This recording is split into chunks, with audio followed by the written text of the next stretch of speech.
Assalamualaikum Bunda Emma. Waalaikumsalam warahmatullahi. Bagaimana kabarnya Bunda Emma? Alhamdulillah baik. Gimana Bu Sufi? Alhamdulillah sehat juga. Alhamdulillah. Nah, alhamdulillah nih sudah ketemu sama Bunda Emma. Saya bermain ke sini untuk mengajak Bunda Emma berdiskusi.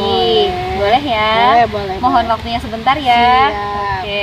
Nah, diskusi kali ini saya akan menanyakan tentang dilema etika dan kasus-kasus bujukan moral yang pernah terjadi di lembaganya Bunda Emma.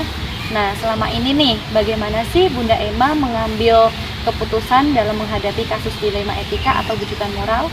Oke, baik. Terima kasih Bu Sufi ya. Yang sudah pernah terjadi di lembaga kami, misalnya salah satunya adalah yang bujukan etika ya. Salah satunya pernah terjadi ada anak yang usianya dia setelah lulus itu masih di angka 6 tahun gitu ya, 6,1 atau 6,2 tahun.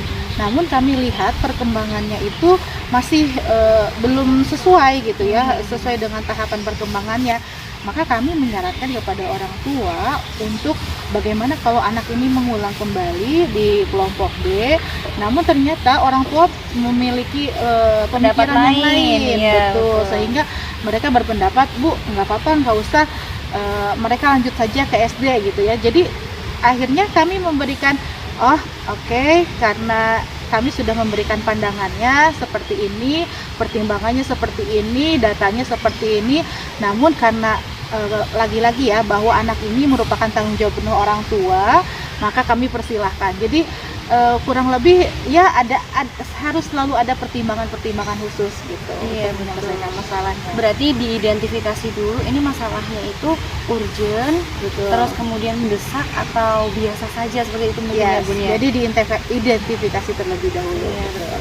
Nah, selanjutnya nih Bun, selama ini bagaimana sih Bunda dalam mengambil keputusan? Tadi kan ada anak yang ternyata perkembangannya kurang, tapi orang tuanya itu menghendaki untuk ya udah masuk SD aja, lagian umurnya kan sudah bisa masuk ya kalau 6,2 gitu. Nah, itu Bunda dalam mengambil keputusannya di sekolah itu bagaimana sih? Jadi memang berbasis data terlebih dahulu. Kita sampaikan dulu kepada orang tua data perkembangan anak tersebut nih dari saat dia masuk sampai dia selesai kelompok B. Kemudian datanya kalau sudah terkumpul kita sampaikan. Bahkan sebetulnya sebelum anak-anak selesai menuntaskan sekolahnya di kelompok di PKB, itu kan selalu ada pembagian rapor berkala. Itu kita selalu sampaikan perkembangannya. Nah, kebetulan untuk anak tersebut ada keterlambatan perkembangan atau keterlambatan perkembangan, itu kami juga sudah sampaikan. Saran-saran juga kami sampaikan. Jadi tidak ujug-ujug, tidak langsung buru-buru, tapi bertahap juga gitu dari sebelum-sebelumnya. Baik, nah berarti berbasis data seperti itu ya Bunda. Nah, kemudian langkah-langkah yang diambil, tadi kan sudah berbasis data, langkah-langkahnya untuk menyelesaikan kasus tersebut bagaimana Bunda? Kita diskusi dengan orang tua tersebut ya, karena tadi contoh kasusnya seperti itu, kita diskusi dengan orang tua.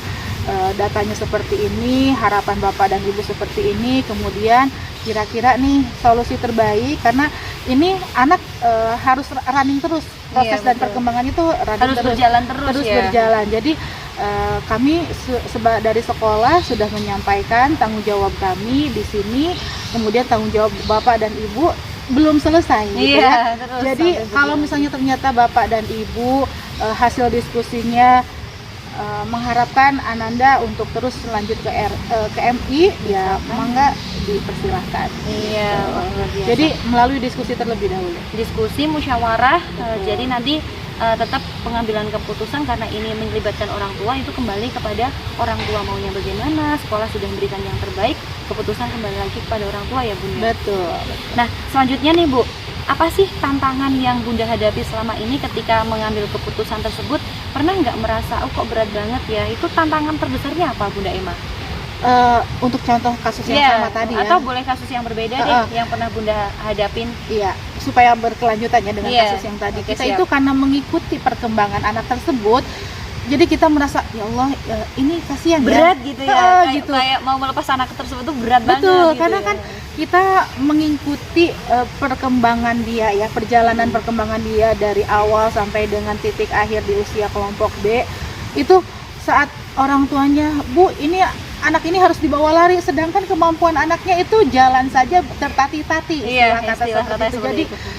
itu salah satunya ya. Gitu.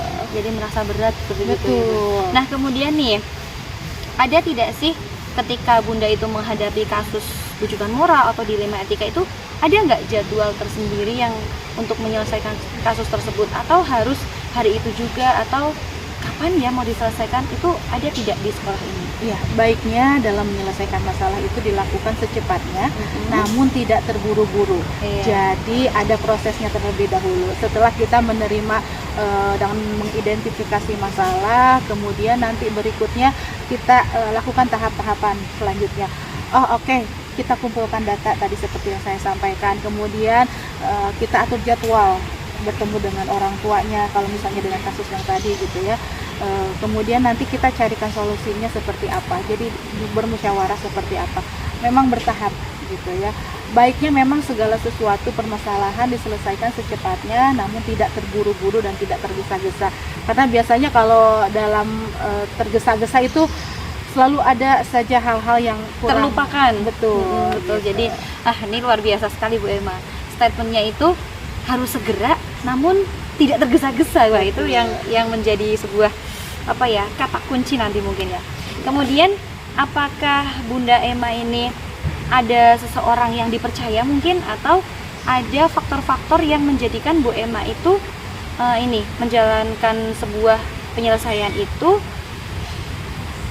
dilibatkan terus gitu, atau ada teman sejawat atau guru atau siapa sih ini, kalau bahasa gaulnya kita itu bestinya Bunda Emma dalam mengambil keputusan itu siapa sih gitu? Iya, tentu yang menjadi partner utama saya di sekolah adalah Bu Guru ya. Guru-guru di sekolah itu menjadi partner utama kami, terutama dalam penyelesaian masalah yang terjadi kasus pada satu anak gitu. Tentu kita harus melihat running recordnya anak tersebut, kan itu yang mencatat penilaian, perkembangan dan sebagainya kan Bu Guru gitu ya. Jadi kita sebelum bertemu dengan orang tua, kita kolektifkan dulu, kita kumpulkan dulu data-datanya dari guru. Oh ternyata ini anaknya sudah kepandaiannya sudah di sini, perkembangannya sudah sampai di sini. Jadi saya tidak bisa melakukan itu sendiri, tapi saya harus berdiskusi, kemudian juga mencari solusi bersama dengan guru terlebih dahulu. Jadi nggak ada guru tertentu ya, jadi Betul. semua itu adalah partner terbaik gitu. Betul. Oke. Nah, sebagai penutupan nih Bunda, sebelum saya pamit ya, apa sih kesimpulan yang Bunda bisa sampaikan kepada teman-teman guru atau kepada saya secara pribadi tentang bagaimana mengambil keputusan dalam menyelesaikan kasus dilema etika dan rujukan moral? Iya, dalam menyelesaikan sebuah masalah tentu kita dihadapkan pada pilihan iya atau tidak gitu ya. Dalam memilih keputusan iya ataupun tidak, pastikan kita sudah memilih, mematangkan terlebih dahulu.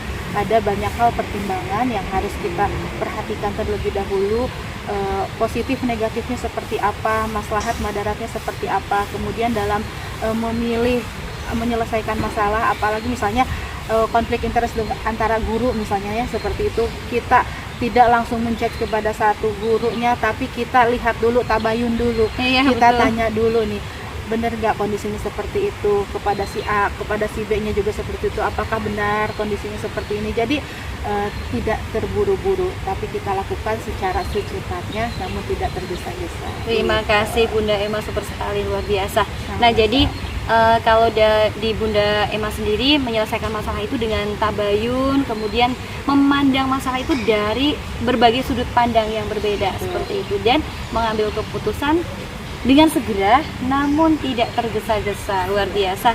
Terima kasih Bu Emma, Sama-sama. diskusi kali ini luar biasa. Saya jadi banyak tahu dan juga bisa belajar banyak dari Bunda Emma tentang bagaimana pengambilan keputusan di lembaga Bunda Emma secara khusus. Terima Iya, kasih. Saya mohon sama-sama. pamit ya Bunda Emma. Selamat melanjutkan aktivitas kembali. Terima See you kasih. next time. Insya Allah. Wassalamualaikum. Waalaikumsalam warahmatullahi wabarakatuh. Ya, jadi seperti itu ya, alhamdulillah.